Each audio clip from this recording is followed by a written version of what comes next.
Shalom, salam sejahtera buat kita semuanya. Hari ini kita akan mendengarkan firman Tuhan epistel di minggu hari ini di tanggal 7 Februari 2021. Sebelumnya kita satukan hati, kita berdoa.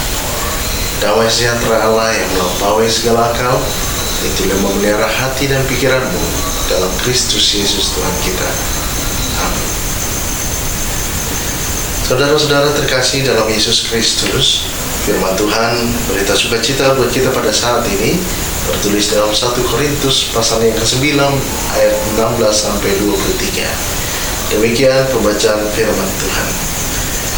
Karena jika aku memberitakan Injil, aku tidak mempunyai alasan untuk memegahkan diri, sebab itu adalah keharusan bagiku. Celakalah aku jika aku tidak memberitakan Injil.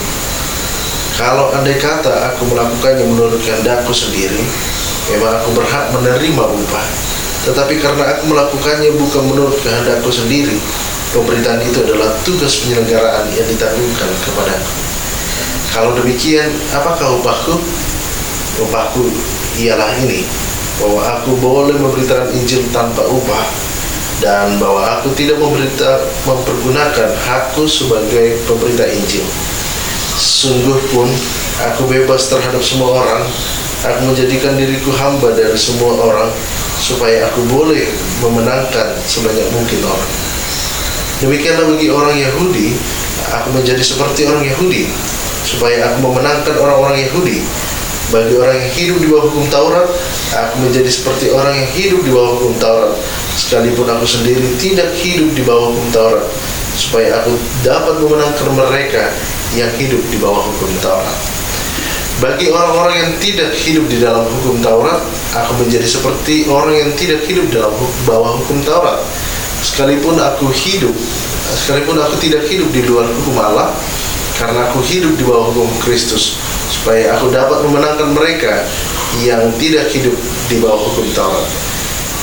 Bagi orang-orang yang lemah, aku menjadi seperti orang lemah, supaya aku dapat menyelamatkan mereka yang lemah. Bagi semua orang yang telah menjadi segala-galanya, supaya aku sedapat mungkin memenangkan beberapa orang dari antara mereka. Segala sesuatu ini aku lakukan karena Injil, supaya aku mendapatkan bagian dalamnya. Demikian pemberitaan firman Tuhan. Saudara-saudara terkasih di dalam nama Yesus Kristus, seorang yang sangat mencintai pasangannya pasti akan melakukan apa saja yang dilakukannya demi kebahagiaan pasangannya. Ia akan rela berkorban materi, pikiran, perasaan, dan waktu.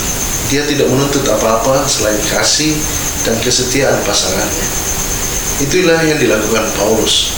Demi Kristus ia rela menderita, bahkan tidak menerima haknya sebagai rasul.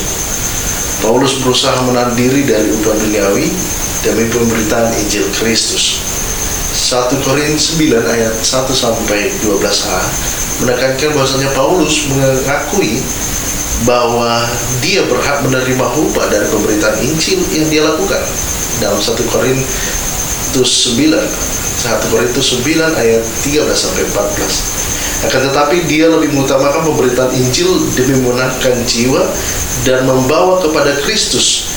Jika dia tidak dapat melakukan itu, Paulus justru merasa dirinya adalah orang yang celaka. 1 Korintus 9 ayat 16. Karenanya Paulus adalah hamba Kristus, maka upahnya adalah boleh memberitakan Injil Kristus yang telah menebus dan menyelamatkan dirinya. Dalam 1 Korintus 9 ayat 17 sampai 18. Saudara-saudara, Paulus adalah seorang yang sangat bersemangat, bahkan berapi-api dalam memberitakan Injil Tuhan, dalam menangkap jiwa. Paulus menunaikan tugas yang dianggapnya sebagai tanggung jawab dia. Karenanya dalam 1 Korintus 9 ayat 19 sampai 23, ini adalah suatu pengajaran yang menjelaskan sebuah prinsip-prinsip yang dimana bergaulnya orang percaya di tengah-tengah dunia ini. Paulus memberitakan satu teladan bagi kita, bagaimana dia membawa diri dengan tepat di dalam sebuah keberagaman itu.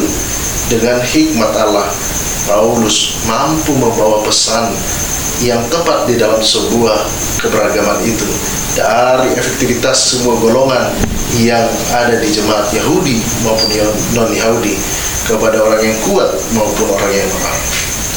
Karenanya, demi memenangkan jiwa bagi Kristus, Paulus itu berusaha semaksimal mungkin dia beradaptasi dengan lingkungannya di mana dia berada tanpa kehilangan identitas sebagai pengikut Kristus. Paulus berusaha hidup sebagaimana mestinya dalam memberitakan Injil. Semua yang dilakukan Paulus adalah untuk dan demi Kristus. Bagaimana dengan kita? Jikalau kita bisa mencintai Kristus, kita juga seharusnya bisa melakukan sesuatu apa yang kita bisa lakukan kepada Kristus sebagaimana pasangan yang kita cintai. Saudara-saudara yang dikasihi dalam nama Yesus Kristus, Paulus mengerti dirinya sebagai hamba Tuhan. Dia berusaha sedapat mungkin memahami orang lain di dalam integritas Injil itu sendiri, karena segala sesuatu ini aku lakukan karena Injil. Apa yang terjadi di jemaat Korintus? Jemaat Korintus itu sendiri dahulu adalah orang-orang yang lemah menurut duniawi, namun setelah bersentuhan dengan hikmat duniawi, mereka merasa lebih kuat dan hebat. Kesombongan inilah yang menjadi salah satu masalah utama dalam jemaat Korintus, sehingga Paulus berkali-kali mengajarkan jemaat Korintus untuk memiliki kekuatan sejati yang adalah kelemahan di dalam Kristus itu sendiri. Kenapa dalam kelemahan Kristus? Karena di dalam kelemahan Kristuslah terdapat kekuatan. Karena di dalam Yesus Kristus yang disalib, yang merupakan kelemahan, tetapi disitulah ada kuasa Allah yang menguatkan. Karenanya, saudara-saudari yang dikasihi dalam nama Yesus Kristus, kita diharapkan untuk hidup dalam rendah hati. Paulus menganggap posisinya sebagai penginjil bukan sebuah pangkat, bukan sebuah penghargaan, bukan sebuah prestis, tetapi Paulus memahami tugas panggilan pelayanan ini sebagai kepercayaan dari Tuhan. Oleh karenanya, kita diajak semuanya, kita diajak orang yang beriman untuk tidak menyombongkan yang ada pada kita.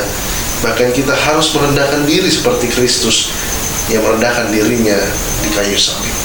Tuhan menguatkan kita dan memampukan kita, karena Allah lah kekuatan kita yang mendorong kita mampu untuk melakukan tugas dalam tanggung jawab kita, sehingga Injil menjadi suatu kesukaan bagi kita. Tuhan memberkati kita. Bapak Ibu saudara-saudari, kita sudah mendengarkan firman Tuhan. Saya berharap firman Tuhan ini boleh kita sebar, kita share, kita bagi ke teman-teman kita, agar pemberitaan Injil ini bisa sampai kepada semua makhluk, semua teman-teman kita dimanapun berada. Saudara-saudara, terima kasih sudah menonton YouTube channel saya. Mohon membantuannya untuk like, komen, dan subscribe YouTube channel ini, sehingga pemberitaan firman Tuhan boleh tersebar di mana-mana. Kita berdoa. Tuhan Yesus, terima kasih untuk firman-Mu pada saat ini. Biarlah firman-Mu Tuhan menjadi teguh, dan Allah menjadi kekuatan dalam kehidupan kami, untuk kami tidak menyombongkan diri kami, karena kami adalah ciptaan-Mu Tuhan. Terpujilah Engkau Yesus Kristus, kami berdoa dan mengucap syukur. Amin.